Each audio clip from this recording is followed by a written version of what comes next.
어머니, 이 아이는 누구입니까? 낡은 사진 한 장이 나타난 순간 50년 동안 잠들어 있던 비밀이 고요한 거실을 흔들었습니다. 가을 햇살이 비스듬히 스며드는 오래된 아파트. 그곳에서 정옥은 앨범을 넘기다 멈춰 섰습니다. 사진 속에는 젊은 시절의 자신과 낯선 아기가 함께 있었고 그 모습은 단순한 추억이라 하기엔 너무도 의미심장했습니다. 아들은 분노로 고개를 들었고 딸은 떨리는 손으로 어머니를 붙잡았습니다. 그리고 마침내 문 너머에서 낮게 울린 목소리가 모든 진실을 끌어올렸습니다. 어머니, 저입니다. 이 한마디는 숨죽인 가족의 가슴에 파문을 일으켰고 이제 그 누구도 과거에서 도망칠 수 없게 되었습니다. 사연을 시작하기 전에 무료 버튼인 구독과 좋아요 부탁드립니다. 알림 설정까지 해두시면 새로운 이야기를 가장 먼저 만나실 수 있습니다. 그럼 오늘의 사연을 시작하겠습니다. 가을 햇살이 비스듬히 들어오는 창가에서 정옥은 오래된 앨범을 펼쳐놓고 있었습니다. 서울 외곽의 30년 된 아파트 거실 세월의 흔적이 곳곳에 배어 있는 이 공간에서 72세의 정옥은 하루의 대부분을 보내고 있었어요. 벽시계가 오후 3시를 가리키고 있지만 정옥에게 시간의 의미는 예전만큼 크지 않았습니다. 남편이 세상을 떠난 지 벌써 3년이 흘렀고 이제 정옥의 하루는 느리고 고요한 강물처럼 흘러가고 있었거든요. 낡은 가죽 표지의 앨범은 정옥이 결혼 초기부터 정성스럽게 정리해온 소중한 보물이었습니다. 페이지마다 손때가 묻어 있었고 모서리는 여러 번 넘기다 보니 헤어져 있었어요. 정옥은 돋보기를 쓰고 한 장 한 장 사진을 들여다보았습니다. 흑백 사진부터 시작해서 컬러 사진까지 시간의 흐름이 고스란히 담겨 있었죠. 아이고, 이때는 정말 젊었구나. 정옥은 자신의 20살 때 사진을 보며 쓴웃음을 지었어요. 하얀 한복을 입고 수줍게 웃고 있는 모습이었습니다. 그때는 앞으로 펼쳐질 인생이 어떨지 전혀 몰랐죠. 결혼하면 행복할 거라고, 사랑하는 사람과 함께라면 모든 것이 괜찮을 거라고 순진하게 생각했었습니다. 거실 한쪽 벽에 걸린 가족 사진들이 정옥을 내려다보고 있었어요. 그 중에서도 가장 큰 액자 속에는 남편의 영정사진이 자리하고 있었습니다. 검은 양복을 입고 엄숙한 표정을 짓고 있는 남편의 모습을 보면 정옥은 여전히 가슴이 답답해졌어요.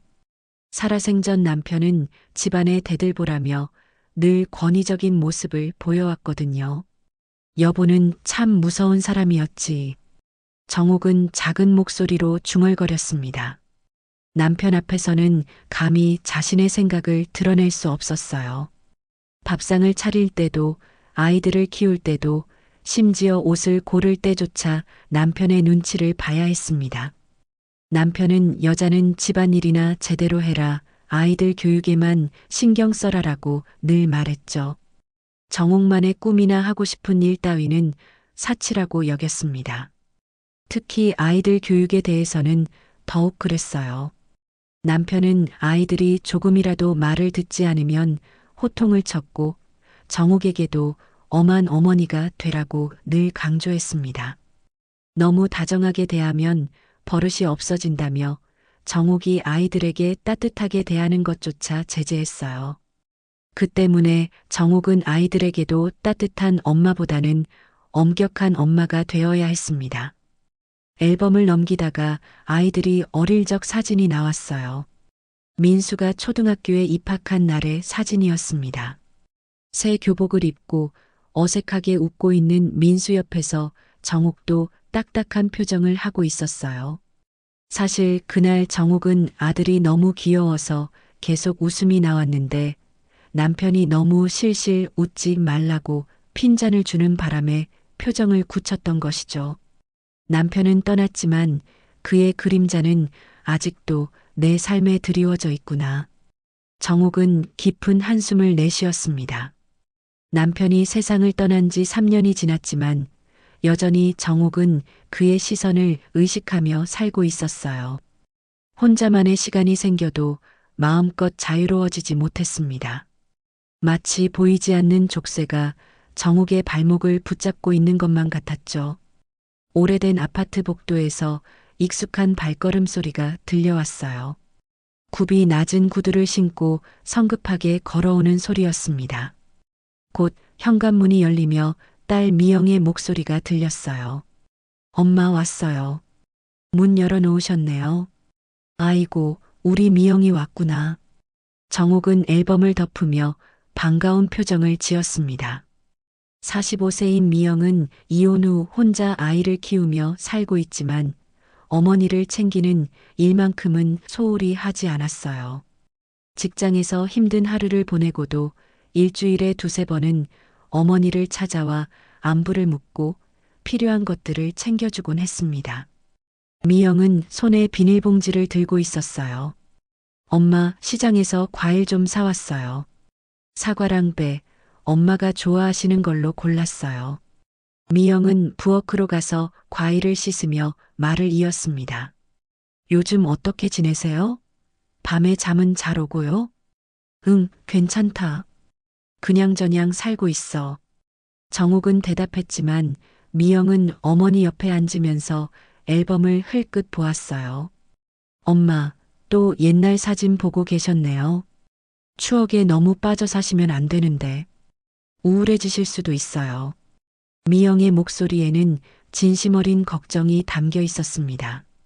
어머니가 요즘 자주 혼자 중얼거리거나 먼 곳을 바라보는 모습을 보고 있었거든요. 아버지가 돌아가신 후 더욱 그런 모습이 자주 보였어요. 혹시 어머니가 우울증에 빠지는 것은 아닌지 걱정이 되었습니다. 그냥 심심해서 보는 거야. 나이 들면 옛날 생각이 많이 나더라. 정옥은 웃으며 대답했지만 마음 깊은 곳에서는 무언가가 꿈틀거리고 있었어요. 사실 정옥에게는 그 누구에게도 말할 수 없는 비밀이 하나 있었거든요. 남편이 살아있을 때는 더욱 감출 수밖에 없었던 그 비밀이 남편이 세상을 떠난 후에는 오히려 더 무겁게 느껴졌습니다. 1시간쯤 지나서 현관문이 다시 열렸어요. 이번에는 무거운 발걸음과 함께 장남 민수의 목소리가 들렸습니다. 엄마, 저 왔습니다. 오늘 회의 때문에 좀 늦었어요. 48세인 민수는 아버지를 많이 닮았습니다. 키도 크고 목소리도 굵직했어요. 성격도 다소 권위적이고 원칙을 중시하는 편이었습니다. 회사에서 부장직을 맡고 있는 민수는 늘 바쁘다는 이유로 어머니와 깊은 대화를 나누는 일이 드물었어요. 오늘도 정장 차림에 서류 가방을 든 채로 들어왔습니다. 미영아, 너도 와 있었네. 그런데 엄마 혼자 두면 안 된다고 맨날 나한테 그러더니 너도 매일 오는 건 아니잖아. 미영의 표정이 순간 굳었어요. 오빠는 정말 말하는 게 그래요. 나는 일주일에 두세 번은 와요. 오빠는 언제 와요? 두 남매 사이에 미묘한 긴장감이 흘렀습니다.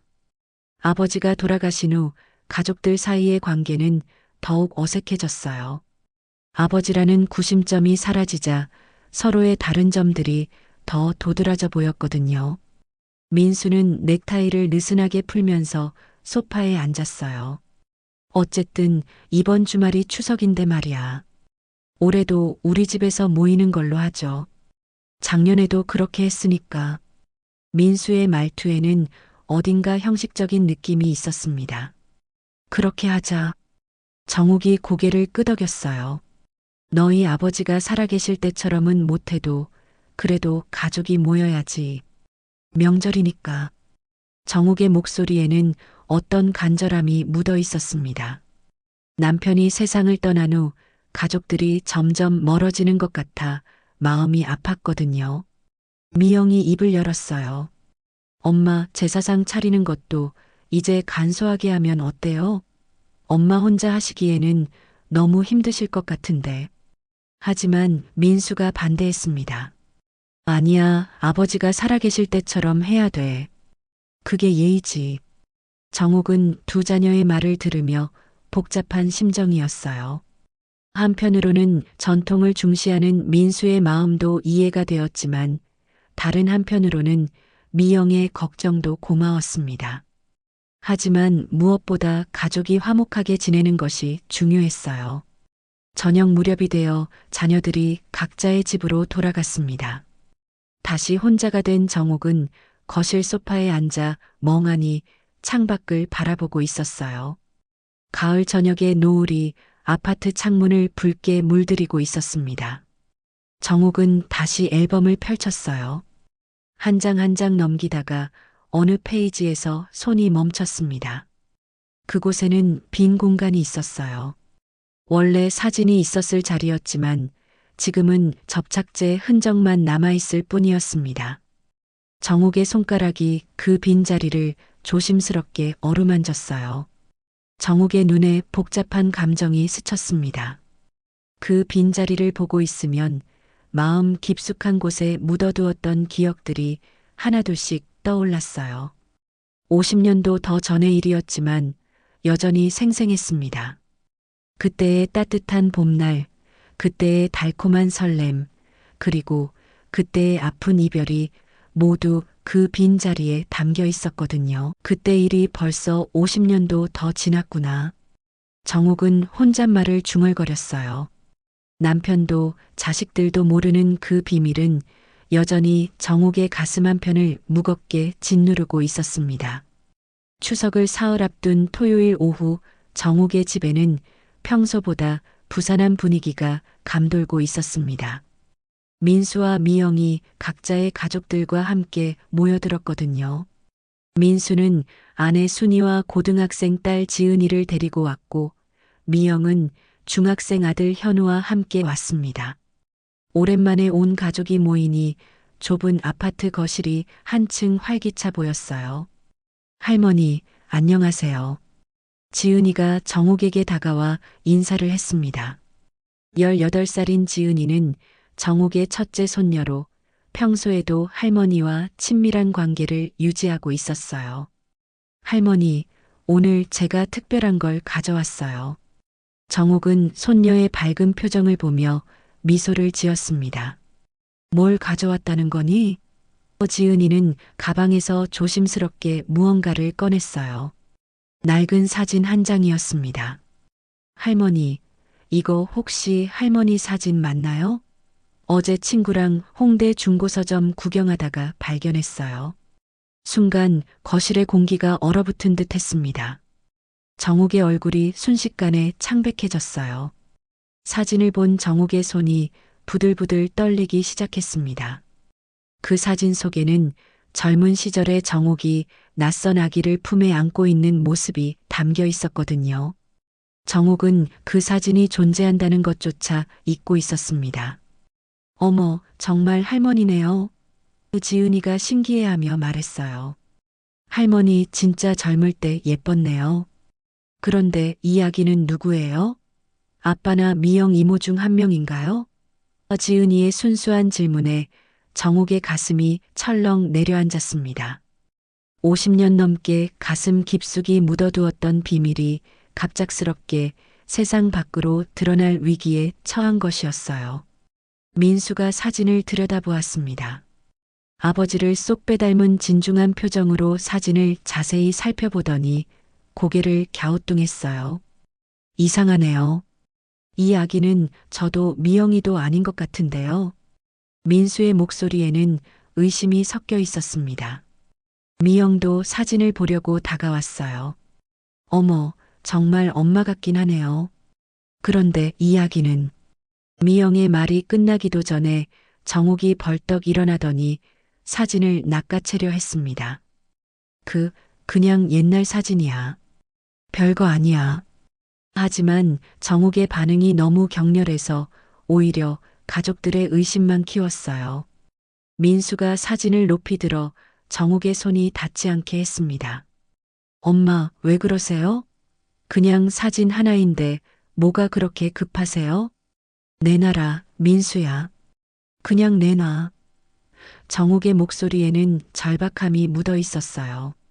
하지만 민수는 사진을 더 자세히 들여다보았습니다. 사진 뒷면에는 연필로 희미하게 날짜가 적혀 있었어요. 1969년 5월이라고 적혀 있었습니다. 민수가 계산을 해보더니 표정이 굳었어요. 엄마, 이 사진이 1969년에 찍힌 거라면 저는 1976년생이고 미영이는 1979년생인데 이 아기는 도대체 누구입니까? 민수의 목소리가 점점 날카로워졌습니다. 정욱은 더 이상 견딜 수 없었어요. 그냥 친척 아이야. 잠깐 봐준 거야. 하지만 정욱의 대답은 전혀 설득력이 없었습니다. 사진 속의 정욱은 그 아기를 마치 자신의 친자식인 양 사랑스럽게 안고 있었거든요. 순이가 조심스럽게 입을 열었어요. 어머님, 혹시 다른 가족분 아기인가요? 어머님 친정 조카분이라든지. 하지만 정욱은 고개만 저을 뿐 제대로 된 답을 하지 못했습니다. 미영이 걱정스러운 표정으로 어머니 옆에 앉았어요. 엄마, 뭔가 말씀하기 어려운 일이 있으시면 천천히 말씀해 주세요. 우리가 이해할게요. 미영의 다정한 말투에도 불구하고 정욱의 마음은 더욱 무거워졌습니다. 민수는 사진을 계속 들여다보며 중얼거렸어요. 이상해요. 정말 이상해. 이 아기를 보는 엄마 표정이 마치 친자식을 보는 것 같아요. 민수의 말에 거실 안이 조용해졌습니다. 모든 가족들이 정욱을 바라보고 있었어요. 정욱의 손이 더욱 심하게 떨렸습니다. 가슴이 두근거리고 숨이 가빠왔어요. 50년 넘게 가슴속 깊은 곳에 묻어두었던 비밀이 이렇게 갑작스럽게 드러날 줄은 꿈에도 생각하지 못했습니다. 제발 그냥 넘어가자. 옛날 일이야. 하지만 민수는 포기하지 않았어요. 엄마, 사실대로 말씀해 주세요. 이 아기는 누구입니까? 민수의 눈빛이 아버지를 닮아 날카로웠습니다. 어릴 적부터 진실을 중요하게 여기고 원칙을 지키려고 했던 민수의 성격이 그대로 드러났어요. 지은이가 할머니의 얼굴을 보며 걱정스럽게 말했어요. 할머니, 괜찮으세요? 얼굴이 너무 하얘요. 정말로 정욱의 얼굴은 핏기가 완전히 가신 상태였습니다. 입술까지 파랗게 질려 있었어요. 현우도 할머니가 걱정되어 다가왔습니다. 할머니, 물 좀 드릴까요? 하지만 정욱은 고개를 저었어요. 지금 필요한 건 물이 아니라 용기였습니다. 진실을 말할 용기, 아니면 이 상황을 모면할 용기 중 하나 말이죠. 미영이 오빠를 말렸어요. 오빠, 너무 다그치지 마. 엄마가 이렇게 힘들어 하시는데. 하지만 민수는 물러서지 않았습니다. 미영아, 우리에게 숨기는 게 있다는 뜻이잖아. 가족끼리 뭘 그렇게 숨겨야 하는데? 정욱이 마침내 사진을 민수의 손에서 빼앗아 가슴에 꼭 안았어요. 사진을 안고 있는 정욱의 모습을 본 가족들은 더욱 당황했습니다. 정욱의 반응이 너무나 격렬했기 때문이었어요.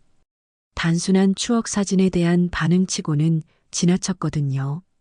엄마, 도대체 무슨 일인데 그러세요? 미영의 목소리에도 불안함이 섞였습니다. 어머니가 이렇게 동요하는 모습을 본 적이 없었거든요. 평소에 어떤 일이 있어도 침착함을 잃지 않던 어머니였는데 오늘은 완전히 다른 사람 같았어요. 정욱은 사진을 꽉 쥔 채로 눈물을 흘리기 시작했습니다. 미안해, 정말 미안해. 정욱의 눈물에 가족들은 더욱 혼란스러워했어요. 무엇에 대한 사과인지 알 수 없었거든요. 민수가 답답한 듯 말했어요. 엄마, 그렇게 우시지 마시고 솔직하게 말씀해 주세요. 우리가 뭘 이해 못할 게 있겠어요? 하지만 정욱에게는 말할 수 없는 이유가 있었습니다. 가족들이 자신을 어떻게 볼지, 특히 죽은 남편의 명예에 먹칠을 하게 될지 두려웠거든요. 거실 안의 공기는 점점 더 무거워졌습니다. 추석을 앞두고 화목하게 모인 가족의 분위기는 완전히 사라지고 대신 긴장감과 의심이 자리를 차지했어요. 정욱이 품에 안고 있는 낡은 사진 한 장이 이 모든 변화를 불러온 것이었습니다. 거실 안의 침묵이 길어졌습니다. 정욱이 사진을 가슴에 꽉 안고 흐느끼고 있는 모습을 본 가족들은 어떻게 반응해야 할지 몰라 당황하고 있었어요. 특히 민수는 어머니의 이상한 반응에 점점 더 의심을 품고 있었습니다. 평생 한 번도 보지 못한 어머니의 모습이었거든요. 엄마, 제발 그만 우시고 말씀해 주세요. 미영이 어머니 옆에 바짝 다가앉으며 다정하게 말했어요.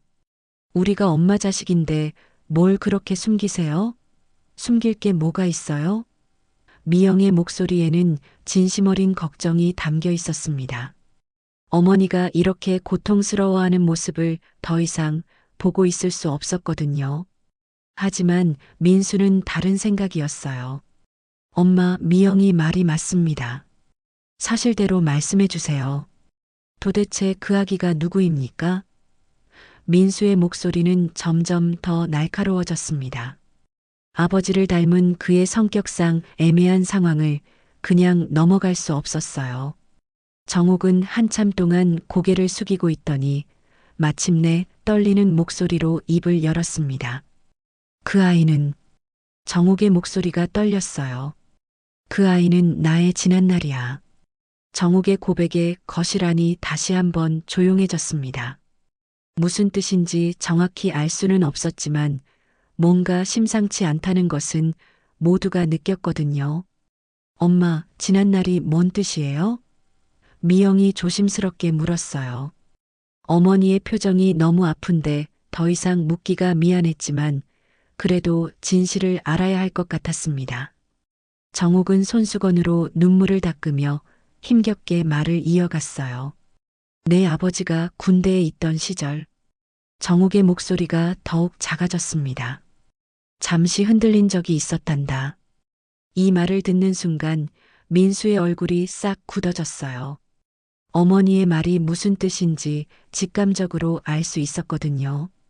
아버지가 군 복무를 하던 1960년대 후반, 그때 어머니에게 무슨 일이 있었다는 뜻이었습니다. 설마, 민수의 목소리가 떨렸어요. 설마 그 말씀이. 민수는 차마 말을 끝내지 못했습니다. 자신이 생각하는 것이 사실일까봐 두려웠거든요. 하지만 정욱의 표정을 보니 자신의 추측이 맞는 것 같았어요. 정욱이 고개를 끄덕였습니다. 그래, 내가 생각하는 그 말이 맞다. 정욱의 고백에 민수는 벌떡 일어섰어요. 얼굴이 새빨갛게 달아올랐습니다. 엄마, 그럼 우리 아버지를 욕되게 하신 겁니까? 민수의 목소리에는 분노와 배신감이 뒤섞여 있었어요. 민수야, 진정해. 미영이 오빠를 말렸지만 민수는 들을 수 없었습니다. 진정하라고요? 이게 진정할 일입니까? 민수는 손을 부들부들 떨며 어머니를 바라보았어요. 그럼 우리는 뭐가 됩니까? 우리는 도대체 뭐가 되는 겁니까? 정욱은 더욱 심하게 울기 시작했습니다. 미안해, 정말 미안해. 하지만 그때는 어쩔 수 없었어. 정욱의 변명을 들은 민수는 더욱 화가 났어요. 어쩔 수 없었다고요? 결혼한 몸으로 어떻게 그런 일이 어쩔 수 없다는 겁니까? 순이가 남편을 말렸어요. 여보, 너무 흥분하지 마. 어머님도 힘드실 텐데. 하지만 민수는 아내의 말도 들리지 않았습니다. 순이야, 이게 흥분할 일이 아니고 뭐가 흥분할 일이야? 우리 아버지가 이렇게 모독당하는데. 지은이와 현우는 어른들의 대화를 제대로 이해하지 못했지만 분위기가 심상치 않다는 것은 알 수 있었어요. 지은이가 조심스럽게 말했습니다. 할아버지, 죄송해요. 제가 이상한 사진을 가져와서. 지은이는 자신 때문에 이런 일이 벌어진 것 같아 미안했거든요. 지은아, 내 잘못이 아니야. 미영이 조카를 달랬어요. 오빠, 지은이 앞에서 너무 그러지 마. 아이가 무슨 잘못이야. 하지만 민수는 분노를 가라앉히지 못했습니다. 지은이 잘못이 아니라 우리 엄마 잘못이지. 민수는 어머니를 향해 다시 소리쳤어요. 엄마, 아버지가 나라를 위해 군대에서 고생하고 계실 때 어떻게 그런 일을 하실 수 있어요? 어떻게요? 민수의 목소리에는 아버지에 대한 존경심과 어머니에 대한 실망감이 뒤섞여 있었습니다. 정욱이 떨리는 목소리로 변명했어요. 민수야, 그때 나는 22살이었어. 너희 아버지는 2년 동안 군대에 있었고 나는 혼자서. 하지만 민수는 어머니의 말을 끊었습니다. 나이가 어리면 다 용서되는 겁니까? 결혼한 사람이 어떻게 그럴 수 있어요? 미영이 오빠를 향해 소리쳤어요. 오빠, 그만해. 엄마도 사람인데 실수할 수 있잖아. 미영의 목소리에는 어머니를 감싸려는 마음이 담겨 있었어요. 하지만 민수는 여동생의 말에 더욱 화가 났습니다. 실수라고 하는 거야? 우리 가정을 배신한 걸 실수라고 해? 배신이라니. 그렇게 심하게 말하지 마. 미영도 목소리를 높였어요. 오빠가 어머니를 너무 몰아세우는 것 같아서 참을 수 없었거든요. 형제간에 이렇게 큰 소리를 낸 것은 처음이었습니다. 정욱이 두 자녀의 싸움을 말렸어요. 그만해, 제발 그만해. 내 때문에 너희가 싸우면 안 돼. 하지만 민수와 미영은 이미 감정이 격해진 상태였습니다. 민수는 어머니를 향해 다시 말했어요. 엄마, 그럼 그 아이는 지금 어디 있습니까? 살아 있습니까? 이 질문에 정욱의 얼굴이 더욱 창백해졌어요. 그건 정욱은 말을 제대로 잇지 못했습니다. 민수는 어머니의 반응을 보고 더 많은 비밀이 있다는 것을 직감했어요. 엄마, 아직도 숨기는 게 있으시군요. 순이가 시어머니를 걱정스럽게 바라보았습니다. 정욱의 얼굴이 너무 하얘서 쓰러질 것 같았거든요. 어머님, 괜찮으세요? 물 좀 드실까요? 하지만 정욱은 고개를 저었어요. 지금 필요한 것은 물이 아니었습니다. 미영이 어머니의 손을 잡았어요. 엄마, 괜찮아요. 이미 말씀하신 것만으로도 용기 내신 거예요. 하지만 민수는 여전히 화가 나 있었습니다. 용기라고? 가족을 속인 게 용기야? 현우가 할머니에게 다가가서 작은 목소리로 말했어요. 할머니, 괜찮으세요? 손자의 따뜻한 목소리에 정욱은 더욱 마음이 아팠습니다. 이 순수한 아이들 앞에서 이런 추악한 진실을 드러내게 된 것이 너무 부끄러웠거든요. 민수가 계속 추궁했습니다. 엄마, 끝까지 말씀하세요. 그 아이는 지금 어떻게 됐습니까? 정욱은 떨리는 목소리로 대답했어요. 모르겠다. 그 후로는 소식이 없어. 이 말에 민수의 분노는 더욱 커졌습니다. 어머니가 아직도 모든 것을 말하지 않고 있다는 느낌이 들었거든요. 거실 안의 분위기는 완전히 얼어붙었습니다. 추석을 앞두고 화목하게 모인 가족은 이제 서로를 바라보기도 어려운 상태가 되었어요. 정욱이 50년 넘게 숨겨온 비밀 하나가 가족 전체를 혼란에 빠뜨린 것이었습니다. 그날 밤 정욱은 한숨도 잘 수 없었습니다. 자녀들이 각자 집으로 돌아간 후 거실은 다시 고요해졌지만 정욱의 마음은 폭풍우가 몰아치는 것 같았어요. 민수가 마지막에 던진 말이 계속 귓가에 맴돌았습니다. 엄마, 이 일이 밖으로 새나가면 우리 가족은 어떻게 됩니까? 분노에 찬 아들의 목소리가 여전히 생생했거든요. 정욱은 침실로 가서 서랍 깊숙이 숨겨두었던 그 사진을 꺼냈습니다. 지은이가 가져온 바로 그 사진이었어요. 민수가 화를 내며 집을 나서기 전에 정욱이 간신히 되찾아온 것이었죠.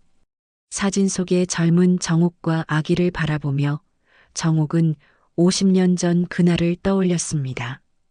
그 아이를 지켜줄 힘조차 없었던 나. 정옥은 사진을 가슴에 꼭 안으며 중얼거렸어요. 이제 와서 모든 게 무너져 가는구나. 그때 그 아이를 포기할 수밖에 없었던 자신의 선택이 지금 이렇게 가족을 갈라놓을 줄이야. 정옥은 자신의 과거를 원망했습니다. 다음 날 아침 일찍 민수가 다시 찾아왔어요. 밤새 잠을 못 잔 듯 눈이 충혈되어 있었습니다. 엄마, 어젯밤에 생각해 봤는데요. 민수의 목소리는 어제보다 더 냉정했어요. 이 일을 아무도 모르게 해야겠어요. 절대로 밖으로 새면 안 됩니다. 민수야, 나도. 정욱이 말을 시작했지만 민수가 막았습니다. 엄마, 아버지 체면은 생각 안 하세요? 돌아가신 아버지가 이런 소문 때문에 욕먹는다면 어떻게 하시려고요? 민수의 말에는 아버지에 대한 존경심과 동시에 세상의 시선에 대한 두려움이 섞여 있었어요. 정욱의 가슴이 답답해졌습니다. 그럼 나는 어떻게 하면 되겠니? 평생 이 죄책감을 안고 살라는 거니? 하지만 민수는 단호했어요. 엄마가 저지른 일인데 당연히 감수하셔야죠. 우리까지 피해를 볼 순 없어요. 그때 미영이 들어왔습니다. 오빠, 또 엄마한테 그런 식으로 말하는 거야? 미영의 얼굴에도 밤새 울었던 흔적이 역력했어요. 엄마도 충분히 고생하셨는데 왜 그렇게 몰아세워?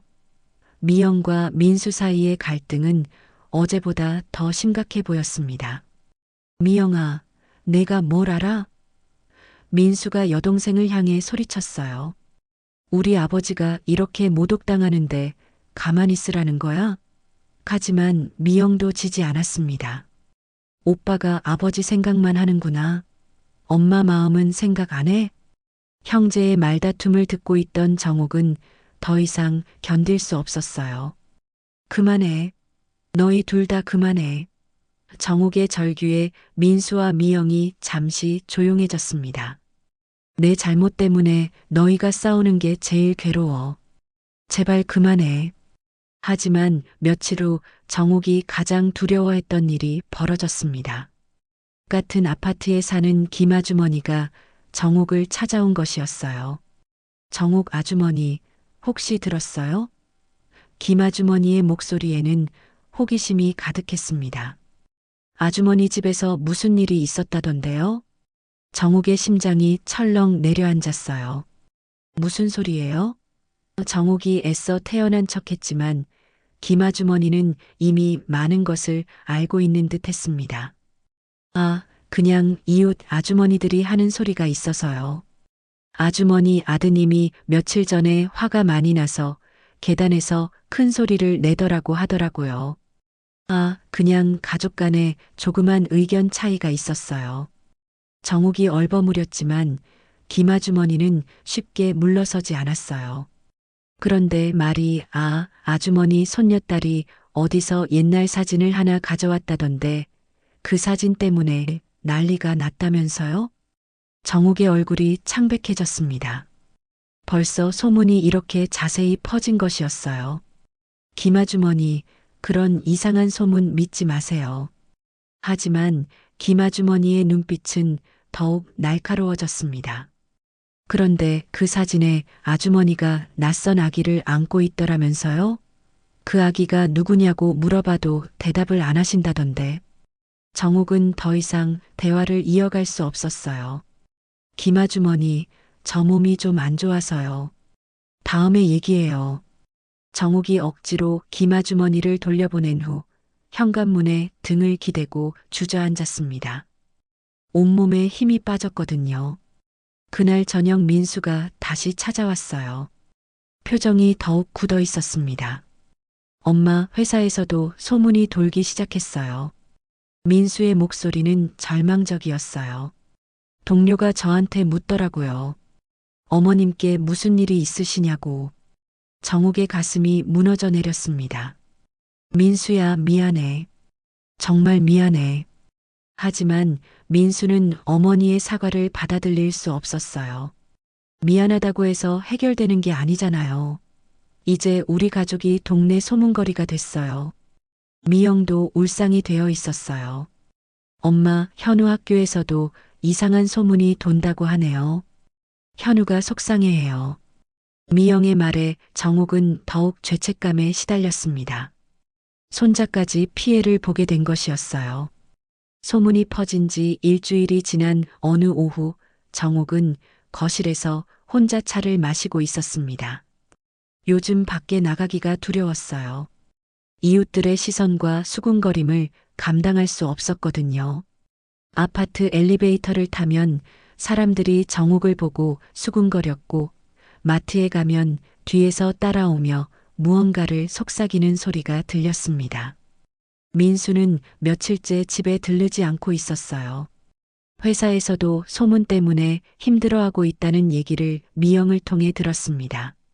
미영만이 여전히 정욱을 찾아와 주고 있었지만 그조차 예전만큼 자주는 아니었어요. 현우가 학교에서 놀림받는 일이 생기면서 미영도 많이 위축된 상태였거든요. 그때 현관 초인종이 울렸습니다. 정욱은 깜짝 놀라며 일어났어요. 요즘 찾아오는 사람이라곤 미영뿐이었는데 미영은 오늘 오지 않기로 했었거든요. 혹시 또 이웃 아주머니가 소문을 확인하러 온 건 아닌지 걱정이 되었습니다. 누구세요? 정욱이 조심스럽게 물었어요. 하지만 밖에서 들려온 대답은 정욱을 완전히 얼어붙게 만들었습니다. 어머니, 저예요. 낯설지만 어딘가 익숙한 남자 목소리였어요. 정욱의 가슴이 쿵쾅거리기 시작했습니다. 설마, 정말 설마 하는 마음이 들었거든요. 정욱은 떨리는 손으로 문을 열었습니다. 문 밖에는 50대 초반으로 보이는 남자가 서 있었어요. 키는 그리 크지 않았지만 단정한 인상이었고 무엇보다 그의 눈이 정욱을 충격에 빠뜨렸습니다. 그 눈은 50년 전 정욱이 마지막으로 본 그 아기의 눈과 똑같았거든요. 당신이 설마. 정욱의 목소리가 떨렸어요. 남자는 고개를 끄덕이며 조용히 말했습니다. 네, 맞습니다. 사진 속 그 아이, 저입니다. 정욱은 다리에 힘이 풀려 문틀에 기댔어요. 꿈인지 현실인지 분간할 수 없었습니다. 어떻게 여기를. 정욱이 간신히 말을 꺼냈어요. 남자는 차분한 표정으로 대답했습니다. 소문을 들었습니다. 제 사진이 발견되었고 어머니께서 고생하고 계신다는 얘기를요. 그래서 찾아왔습니다. 정욱은 남자를 집 안으로 들였어요. 다리가 후들거려서 제대로 걸을 수도 없었습니다. 거실 소파에 앉은 남자를 바라보며 정욱은 시간이 거꾸로 흘러가는 듯한 착각에 빠졌어요. 50년 전 그 작은 아기가 이렇게 어른이 되어 자신 앞에 앉아 있다니. 이름이 뭐니? 정욱이 떨리는 목소리로 물었어요. 이준호입니다. 입양되면서 새 이름을 받았어요. 준호의 대답에 정욱은 눈물이 쏟아졌습니다. 자신이 낳은 아이에게조차 이름을 지어주지 못했던 것이 너무 미안했거든요. 미안해, 정말 미안해. 정욱이 울먹이며 말했어요. 그때 나는 어쩔 수 없었어. 너를 키울 힘이 없었어. 준호는 어머니의 눈물을 보며 조용히 말했습니다. 저도 이미 알고 있었습니다. 어머니의 상황을요. 그때 현관문이 열리며 민수의 목소리가 들렸어요. 엄마 왔습니다. 민수는 며칠 만에 어머니를 찾아온 것이었어요.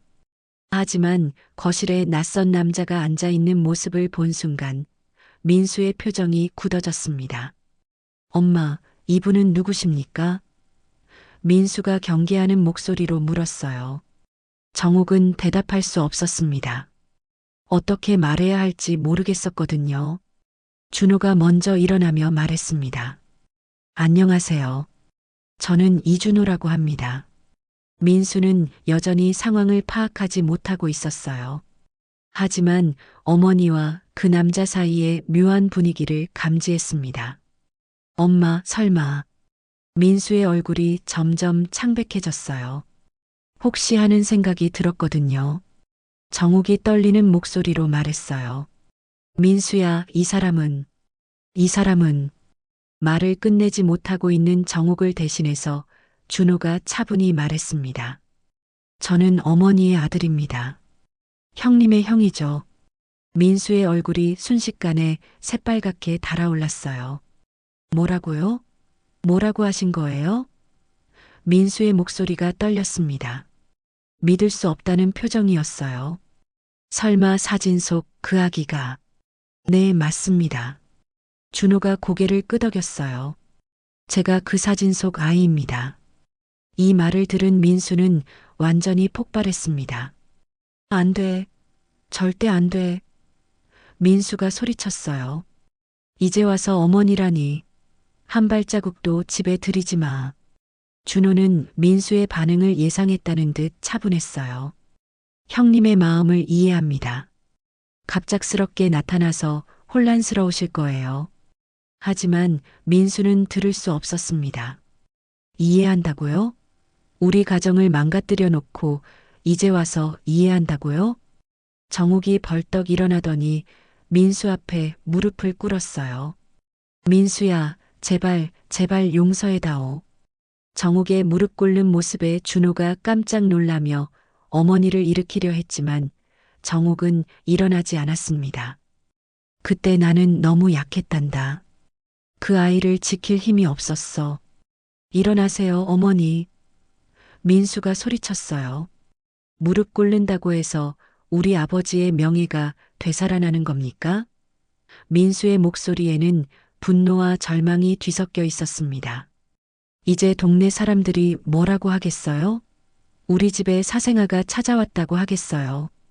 준호의 표정이 잠깐 어두워졌어요. 사생아라니요.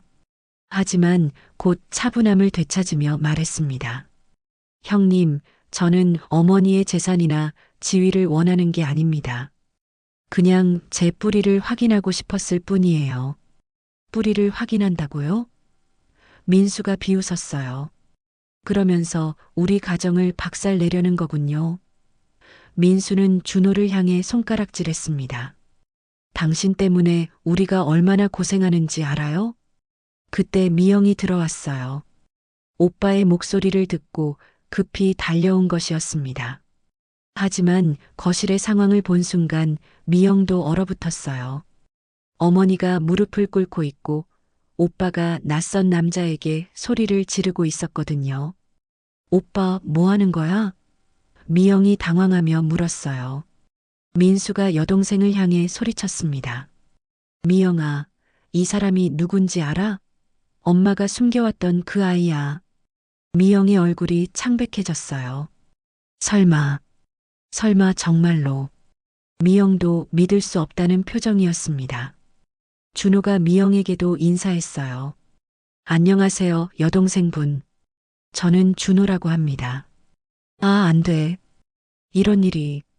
미영도 혼란에 빠졌습니다. 머리로는 어머니를 이해하려고 했지만 감정적으로는 받아들이기 어려웠거든요. 갑작스럽게 나타난 이복형을 어떻게 받아들여야 할지 모르겠었어요. 민수가 다시 소리쳤어요. 당신이 나타나는 바람에 우리 가족이 완전히 망가졌어요. 어머니는 동네 소문거리가 되셨고 우리는 사람들 앞에 얼굴을 들 수 없게 됐어요. 민수의 목소리에는 원망이 가득했습니다. 준호가 조용히 대답했어요. 죄송합니다. 그런 의도는 아니었는데. 하지만 민수는 사과를 받아들이지 않았습니다. 의도가 아니라고요? 그럼 뭐하러 온 거예요? 정욱이 여전히 무릎을 꿇고 있었어요. 내가 죽어도 괜찮으니까 제발 이 아이한테는 화내지 마라. 정욱의 절규에 미영이 어머니를 일으켰습니다. 엄마, 일어나세요. 이러시면 안 되잖아요. 거실 안은 완전히 아수라장이 되었어요. 50년 만에 다시 만난 모자, 그리고 이 상황을 받아들일 수 없는 다른 가족들. 정욱이 그토록 두려워했던 순간이 드디어 현실이 된 것이었습니다. 거실 안의 격렬한 분위기가 한순간 조용해졌습니다. 준호가 천천히 입을 열었거든요.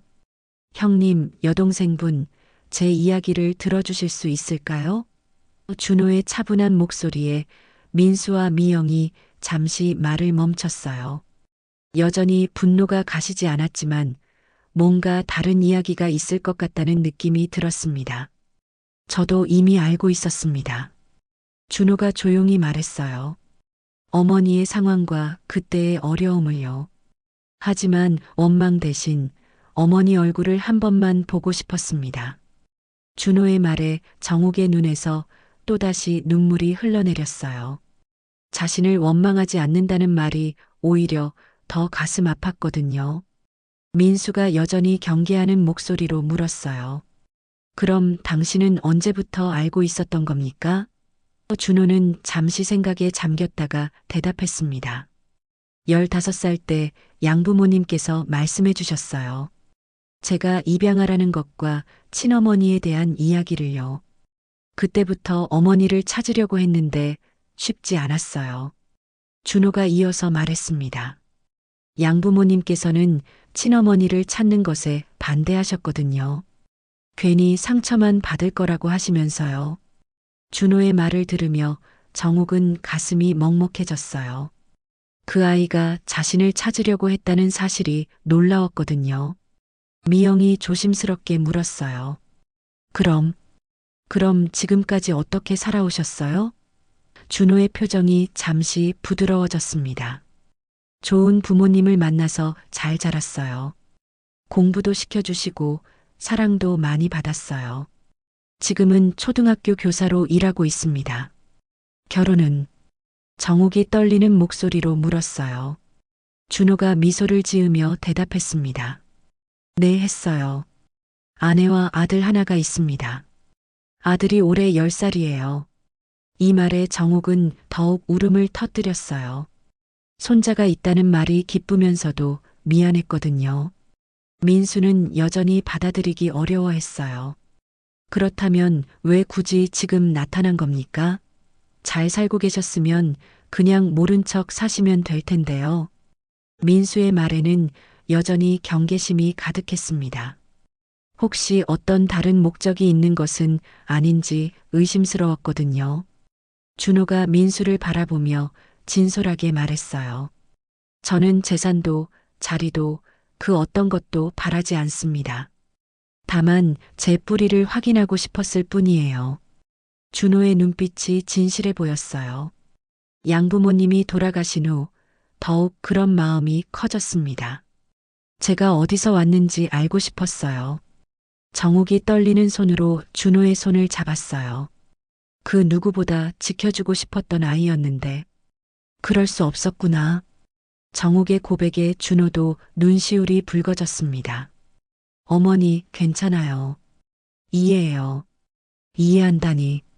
정욱이 흐느끼며 말했어요. 내가 어떻게 이해를 해? 엄마가 널 버렸는데.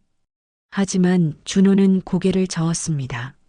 버린 게 아니라 지켜주신 거예요.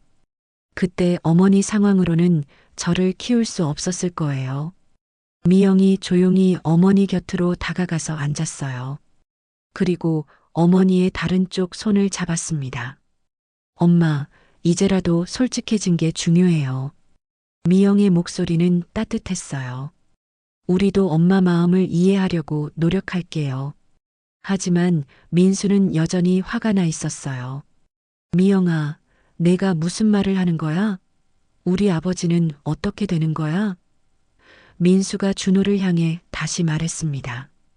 당신이 나타나는 바람에 우리 아버지의 명예가 땅에 떨어졌어요. 준호가 차분히 대답했어요. 형님, 저는 돌아가신 아버지를 모독할 생각이 전혀 없습니다. 오히려 아버지께서 어머니를 용서하고 가족을 지켜주신 분이라고 생각해요. 준호의 말에 민수가 당황했어요. 예상과 다른 반응이었거든요. 그게 무슨 뜻이에요? 민수가 물었어요. 준호가 설명했습니다. 제가 태어난 후 아버지께서는 모든 것을 알고 계셨을 거예요. 그런데도 어머니와 가정을 지켜주셨잖아요. 그게 진짜 큰 사람이 아닐까요? 정욱이 고개를 끄덕였어요. 내 아버지는 정말 대단한 사람이었어. 나한테 한 번도 그 일로 뭐라고 하지 않았어. 정욱의 말에 민수의 표정이 복잡해졌어요. 아버지의 또 다른 면을 발견한 것 같았거든요.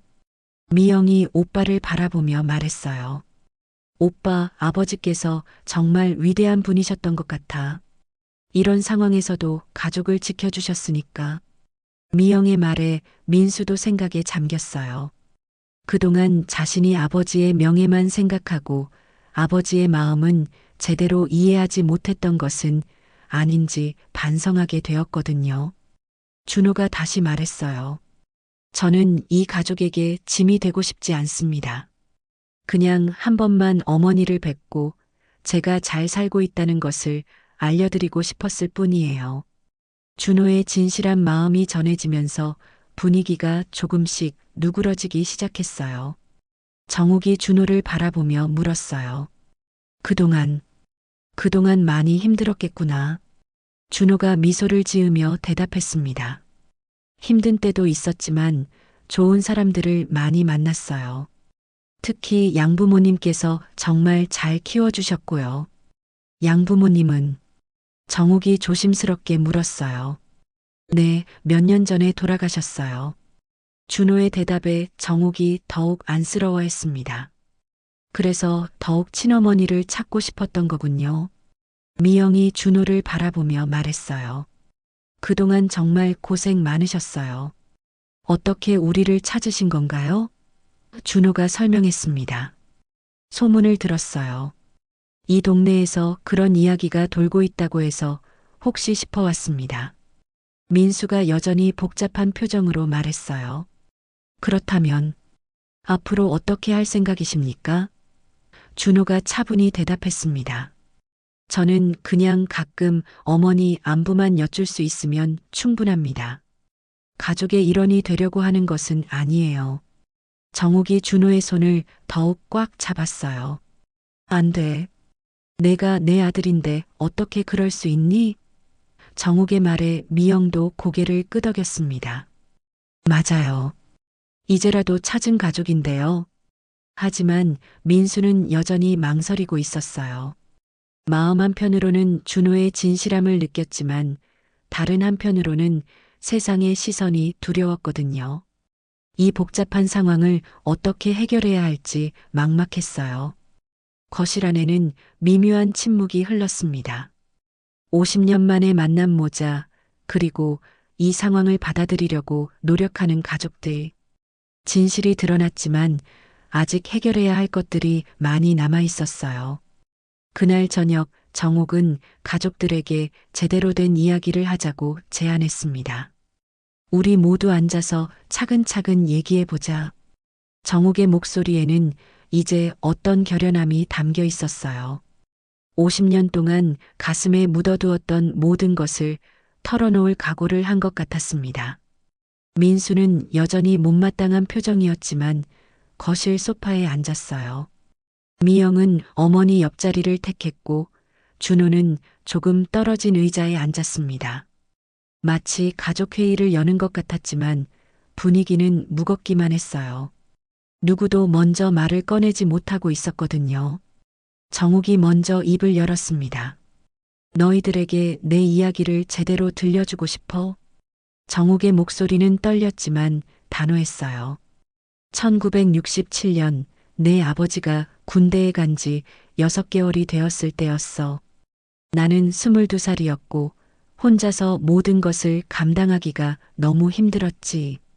민수가 입을 다물고 어머니를 바라보았어요. 어머니가 이렇게 자세히 과거 이야기를 하는 것은 처음이었거든요. 정욱이 계속 말을 이어갔습니다. 시댁에서는 매일같이 손자를 낳으라고 압박했고 친정에서는 도움을 받기 어려웠어. 그때 만난 사람이 있었는데 엄마 그만하셔도 돼요.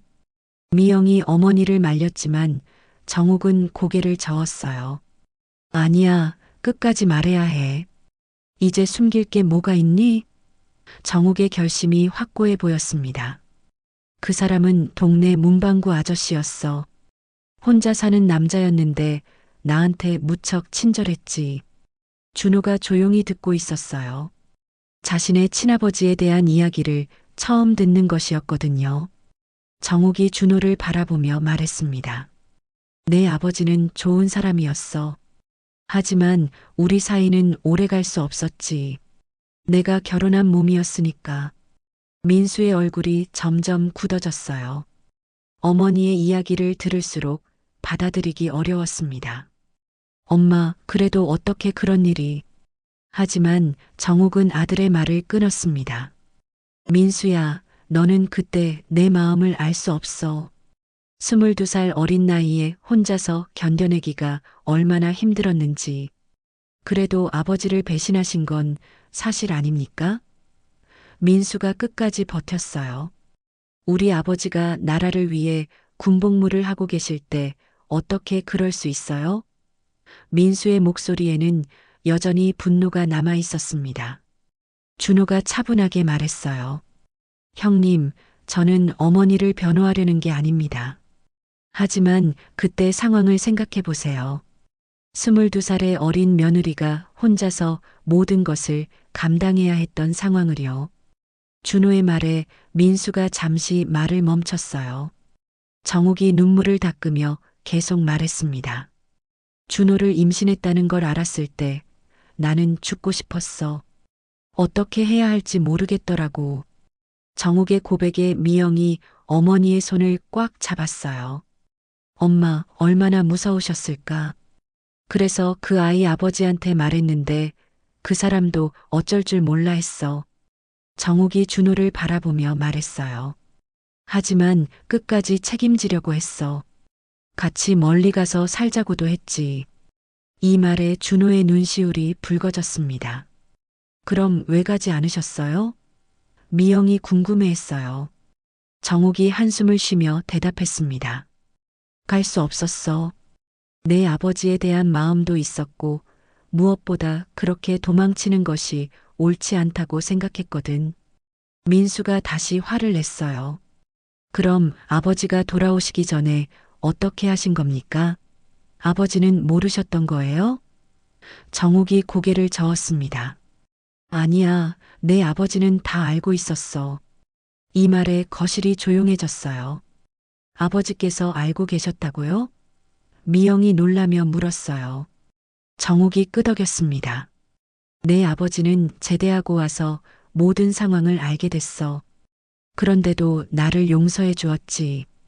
정욱의 말에 민수가 당황했어요. 지금까지 아버지는 아무것도 모른다고 생각했었거든요. 그럼 아버지께서는 준호에 대해서도. 민수의 말이 끝나기도 전에 정욱이 대답했어요. 내 아버지는 준호를 입양 보내는 것도 동의해 주었어. 우리가 키우기 어려운 상황이니까 좋은 가정에 보내자고 하셨지. 준호가 깜짝 놀랐어요. 그럼 아버지께서도. 응, 내 아버지도 널 사랑했어. 정욱이 준호를 바라보며 말했어요. 입양 보내기 전까지 몇 달 동안은 집에서 키웠거든. 내 아버지가 밤마다 널 안아서 재워주곤 했어. 이 말을 들은 민수의 얼굴이 완전히 변했어요. 지금까지 자신이 알고 있던 아버지와는 다른 모습이었거든요. 아버지께서 정말 그러셨어요? 정욱이 고개를 끄덕였습니다. 내 아버지는 정말 큰 사람이었어. 나보다 더 준호를 아껴주었지. 미영이 눈물을 흘리며 말했어요. 아버지께서 정말 대단한 분이셨구나. 어떻게 그런 상황에서도. 정욱이 미영의 말에 동의했어요. 그래서 더욱 미안했어. 내 아버지한테도 준호한테도. 준호가 떨리는 목소리로 물었어요. 그럼 아버지께서는 저를 미워하지 않으셨던 건가요? 정욱이 고개를 저었습니다. 미워하기는커녕 너를 아들처럼 여기셨어. 입양 보낼 때도 많이 아파하셨거든. 민수가 복잡한 표정으로 준호를 바라보았어요. 지금까지는 준호를 가정을 파괴한 존재로만 생각했는데 아버지도 인정한 아들이라는 사실을 알게 된 것이었어요. 그럼 아버지께서도 형님을 아들로 생각하셨던 건가요? 정욱이 떨리는 손으로 민수와 준호의 손을 동시에 잡았어요. 내 죄가 너희를 갈라놓아선 안 돼. 정욱의 목소리에는 간절함이 담겨 있었어요. 나는 죽어도 괜찮지만 너희만큼은 피부치로 이어져야 한다. 민수가 어머니와 준호를 번갈아 바라보았어요. 마음속에서 무언가가 변하고 있는 것을 느꼈습니다. 아버지의 넓은 마음을 알게 된 지금 자신만 좁은 생각에 갇혀 있을 수는 없었거든요. 어머니, 민수의 목소리가 떨렸어요. 준호도 민수를 바라보며 조심스럽게 말했어요. 형님, 저는 정말로 이 가족에게 해를 끼치고 싶지 않습니다. 그냥 가족이라는 이름으로 가끔 만날 수 있으면 충분해요. 준호의 진실한 마음이 전해지면서 민수의 마음도 조금씩 열리기 시작했어요. 미영이 오빠의 손을 잡았어요. 오빠, 아버지께서 그렇게 넓은 마음으로 받아주셨는데 우리도 그래야 하지 않을까? 미영의 말에 민수가 고개를 끄덕였습니다. 아직 완전히 받아들이지는 못했지만 마음의 문이 조금씩 열리고 있었어요. 정욱이 두 아들을 바라보며 간절히 말했어요. 제발, 제발 서로를 형제로 받아달라. 그게 내 아버지의 마지막 소원이기도 했을 거야. 정욱의 눈물에 진실함이 담겨 있었고 그 마음이 두 아들에게도 전해졌습니다. 그날의 격렬했던 가족회의로부터 석 달이 지났습니다. 가을이 깊어지고 겨울이 찾아오면서 정욱의 집에도 조금씩 변화의 바람이 불기 시작했어요. 상처는 아직 완전히 아물지 않았지만 그래도 예전보다는 평온한 일상이 돌아왔습니다. 동네 소문도 시간이 지나면서 자연스럽게 잠잠해졌고 사람들의 관심도 다른 곳으로 옮겨갔거든요. 민수는 여전히 준호를 완전히 받아들이지는 못했지만 예전처럼 적대적이지는 않았어요. 한 달에 한 번 정도 준호가 어머니를 찾아올 때면 민수도 함께 자리를 지키곤 했습니다. 처음에는 어색했지만 시간이 지날수록 준호의 진실한 마음을 느낄 수 있었거든요. 준호는 정말로 어머니의 안부만 확인하고 돌아갔고 가족들에게 어떤 부담도 주지 않으려고 노력했어요. 미영은 오빠보다 먼저 마음을 열었습니다. 지난주에는 준호와 함께 어머니 병원 모시고 가기도 했어요. 오빠 회사 일이 바쁘다고 하니까 제가 모시고 갈게요라고 자연스럽게 말하는 준호의 모습에서 미영은 진짜 가족의 모습을 발견할 수 있었거든요. 준호는 어머니를 대할 때 다른 아들들과 다르지 않은 효심을 보여주었어요. 정욱은 요즘 들어 예전보다 밝은 표정을 자주 짓게 되었습니다. 50년 넘게 가슴에 묻어두었던 비밀을 털어놓고 나니 마음이 한결 가벼워진 것 같았어요. 무엇보다 준호가 자신을 원망하지 않고 오히려 감사해야 한다는 사실이 정욱에게는 큰 위로가 되었습니다. 어머니 덕분에 좋은 부모님을 만날 수 있었어요 라고 말하는 준호의 모습에서 정욱은 자신의 선택이 완전히 잘못된 것만은 아니었다는 위안을 얻었거든요. 어느 토요일 오후 온 가족이 모인 자리에서 작은 변화가 일어났습니다. 지은이가 할머니 집에서 숙제를 하고 있었는데 마침 준호도 어머니를 찾아온 날이었어요. 처음에는 어색하게 서로를 의식하며 지내던 두 사람이었지만 지은이가 먼저 용기를 냈습니다. 삼촌, 제가 수학 문제 모르는 게 있는데 좀 도와주실 수 있나요? 지은이의 말에 거실안이 잠시 조용해졌어요. 준호를 삼촌이라고 부른 것은 이번이 처음이었거든요. 준호의 얼굴에 놀람과 기쁨이 동시에 스쳤습니다. 그럼 어떤 문제인지 보자. 지은이와 준호가 함께 수학 문제를 풀고 있는 모습을 본 정욱의 눈에서 눈물이 났어요. 손녀와 아들이 자연스럽게 어울리는 모습이 너무 고마웠거든요. 민수도 그 모습을 보며 마음이 복잡했지만 딸이 행복해하는 표정을 보니 나쁘지 않다는 생각이 들었어요. 삼촌, 수학 진짜 잘 가르치시네요. 지은이가 환한 미소를 지으며 말했어요. 역시 선생님이시라서 그런가 봐요.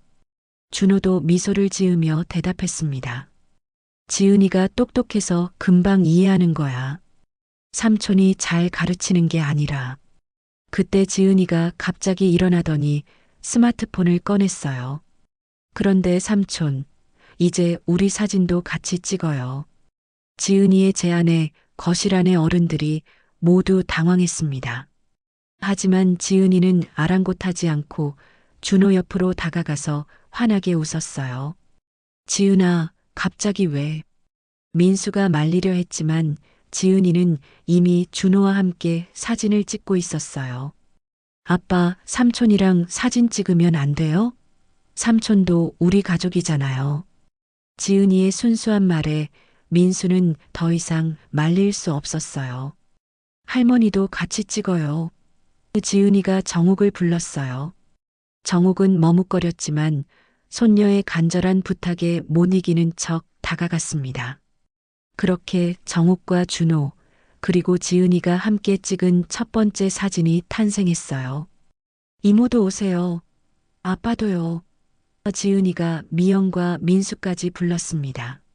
미영은 주저없이 다가갔지만 민수는 여전히 망설이고 있었어요. 하지만 가족들이 모두 자신을 기다리고 있는 모습을 보니 더 이상 거부할 수 없었습니다. 자, 모두 웃어요. 지은이가 밝게 말하며 셀카를 찍었어요. 처음에는 어색했던 표정들이 지은이의 밝은 에너지에 감화되어 자연스러운 미소로 바뀌었습니다. 그렇게 50년 만에 정욱의 모든 자녀가 함께 찍은 첫 번째 가족 사진이 완성되었어요. 사진을 확인한 지은이가 환하게 웃었어요. 와, 진짜 잘 나왔다. 할머니, 이 사진 인화해서 앨범에 붙여요. 정욱은 눈물을 훔치며 고개를 끄덕였습니다. 그래, 그렇게 하자. 며칠 후 정욱은 새로 인화한 사진을 들고 오래된 앨범을 펼쳤습니다. 그 오래된 빈자리, 50년 동안 비어있던 그 자리에 새 사진을 조심스럽게 붙였어요. 예전에 있던 사진과는 다르지만 이 사진에는 더 깊은 의미가 담겨 있었습니다. 앨범을 다 정리한 후 정욱은 창가에 앉아 햇살을 바라보았어요. 마음속으로 중얼거렸습니다. 진실은 아프지만 결국 우리를 하나로 묶는 힘이 되는구나. 50년 동안 숨겨왔던 비밀이 가족을 갈라놓을 뻔했지만 결국은 더 단단한 유대감으로 이어주었다는 생각이 들었어요. 준호는 이제 한 달에 2번 정도 어머니를 찾아왔어요. 그때마다 민수와 미영도 자연스럽게 자리를 함께했고 지은이와 현우도 삼촌과 편하게 대화를 나누었습니다. 완전한 화해는 아니었지만 서로를 인정하고 받아들이려는 노력이 계속되고 있었어요. 어느 날 준호가 자신의 아들 태민이를 데리고 왔을 때 정욱은 처음으로 진짜 할머니가 된 기분을 느꼈어요. 10살 태민이는 할머니를 처음 본다는 어색함도 잠시 금세 정욱의 품에 안겨 애교를 부렸습니다. 할머니, 저 다음에 또 올게요. 라고 말하는 태민이를 보며 정욱은 인생이 이렇게 풍요로워질 수 있다는 것을 새삼 깨달았어요. 그날 밤 정욱은 앨범을 다시 펼쳤습니다. 새로 붙인 가족 사진을 바라보며 남편의 영정사진에게 조용히 말했어요. 여보, 고마워. 그때 나를 용서해줘서 덕분에 우리 가족이 이렇게 다시 하나가 될 수 있었어. 남편의 사진 속 얼굴이 평소보다 더 따뜻해 보이는 것 같았어요. 창밖으로는 봄이 다가오고 있었습니다. 새로운 계절이 시작되는 것처럼 정욱의 가족에게도 새로운 시작이 찾아온 것 같았어요. 완전히 아문 것은 아니지만 시간이 흘러갈수록 더욱 단단해질 가족의 유대감을 느낄 수 있었습니다. 정욱은 앨범을 덮으며 깊은 안도의 숨을 쉬었어요. 50년 동안 혼자 짊어졌던 무거운 짐을 내려놓은 기분이었습니다. 이제는 당당하게 세상을 마주할 수 있을 것 같았어요. 50년 동안 숨겨온 사진 한 장이 결국 한 가족의 운명을 흔들었듯 우리의 삶에도 언젠가는 마주해야 할 진실이 찾아옵니다. 그 진실은 때로 아프지만 결국은 우리를 하나로 묶는 힘이 되기도 합니다. 혹시 오늘 이야기가 마음에 남으셨다면 잘 들었어요. 한마디 댓글로 전해주시면 큰 힘이 됩니다. 무료 버튼인 구독과 좋아요, 그리고 알림 설정까지 부탁드립니다. 지금까지 시니어 행성이었습니다.